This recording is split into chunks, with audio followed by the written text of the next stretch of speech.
any strange elements. People in this area saw this craft last night. So if that craft was here last night, if that craft left the traces, our guides on the bottom are collecting those traces now and bringing them up to the surface, and we're going to see these traces be tested.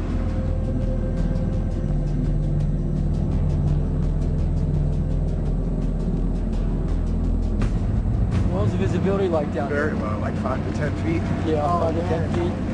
Too rough to see anything. Couldn't see much when we were down.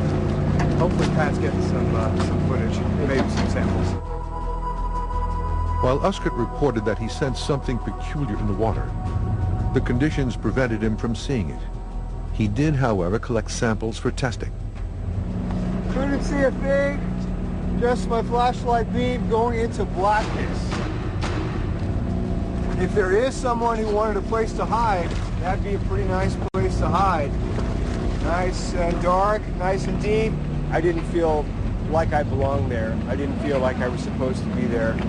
Due to poor visibility at this location, the team moves 4 miles downrange, even further into the channel.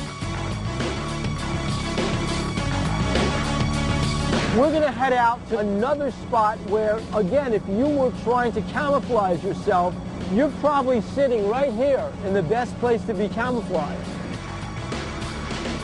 With underwater visibility of less than 15 feet at the first location, the divers prep a more sensitive camera to record evidence in this deeper area. This is your camera. I already got it in the housing. Okay. I'll set it up so it's especially sensitive to low light. If there's anything down there, you're going to see it.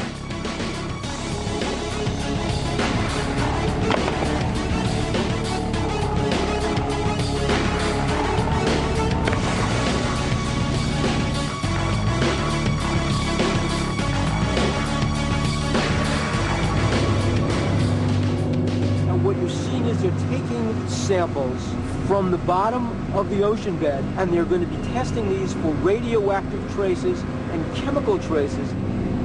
USOs leave traces. Maybe they're magnetic, maybe they're highly electrical charged. They're looking to test for electrical charges, for magnetism, and for radioactivity. The clearer conditions at this location help the divers collect samples. And this time, they find something unusual. I'm pretty satisfied with what we collected. We're gonna check it with the Geiger counter, see if they're reading hot. Great. So just open the lid on these. Negative. This one. Whoa, you got a lot of small samples here. Wow. All right, we got something. We got something. Due to the elevated Geiger counter reading, the team decides further testing is needed. All right, the rest we can do back at the lab. Awesome. So it's really no mystery why a USO would choose this particular area to hide in. They just can't be seen. We can't really know what the results will be until we analyze everything and put it all together.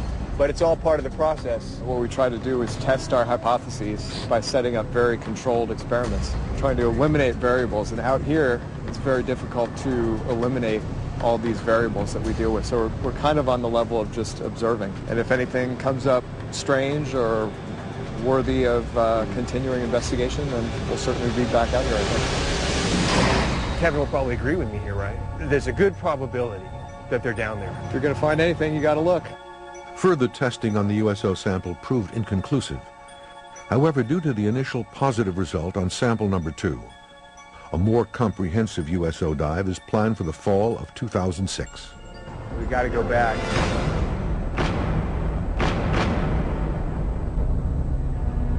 Coming up, we'll open the secret files of one of America's first nuclear-armed aircraft carriers, the USS Franklin D. Roosevelt, to uncover why she continues to be at the heart of the worldwide USO controversy.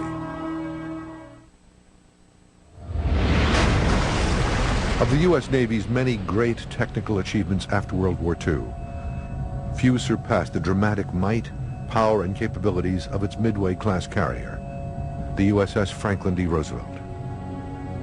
Commissioned on October 27, 1945 from the New York Naval Shipyards, the 1,000-foot-long, 64,000-ton FDR was one of the first ships in the Navy's fleet to carry nuclear weapons full-time. The Franklin D. Roosevelt was a very capable ship in every stretch of the imagination. She was an experimental floating active laboratory for the entire Navy Department. According to many of the men who served aboard the FDR, the ship's sophisticated capabilities caused the carrier to be at the center of one of the great USO mysteries of the 20th century. I have no doubt about the existence of UFOs and their interaction with the Franklin D. Roosevelt, and there have been many other sailors out there who've had the same experiences I have had.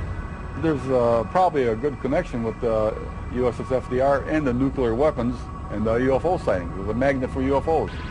Chet Gruzinski served aboard the FDR from July 1958 until December 1960 as a fireman and metalworks engineer. He says his harrowing close-range encounter with a large USO-like object in September 1958 off Guantanamo Bay, Cuba, has distressed him ever since. He tells his story on camera for the first time. We're down below decks this evening between 8 and 9 o'clock. It was dark outside. A bunch of men come running up the ladder from the engine. My buddy then said, "Hey, Red, why don't you go up there and see what's going on?" So I followed those men all the way up the ladder, up to the hangar deck, all the way up to the flight deck. Gruzinski witnessed a cigar-shaped UFO traveling at an incredible speed toward the FDR. He also comments that the object made no sound and maneuvered unlike any man-made aircraft. We had no air operations going on. The flight deck was quiet up there. And this thing just came right at us, and I could see what the light was when it came at our ship. It was a row of windows with figures inside, and they got close enough I could feel the heat on my face and those figures looking at us through those windows. And the impression I got that those figures were looking at us were not human beings. And then this thing turned like a bright red-orange color, and I could see the shape of it. It was a cigar shape when it turned colors, and then it just took right off like that. Gruzinski further reports that this bright USO-like craft rose from the water and remained relatively silent over this 45-second event before flying away. Approximately 25 of his shipmates reportedly witnessed this event as well. Most, he says, were quickly transferred off the FDR. Even more curious, he alleges that within hours, the ship's logbook was altered. When I got the deck log, a lot of things were blackened out on the logbooks. There's nothing in there. And the witness was trashing off the ship, and they probably, I imagine they must have had to sign some papers to say something about it, but I never had to sign anything like that, maybe because I didn't say that much about it, you know. After almost 50 years, his search for answers about what really happened that night continues. I'm still trying to find these men on the flight deck. I didn't have to sign the papers. I wasn't transferred off the ship. I got a lot of whys. What happened? Why? That's what it is.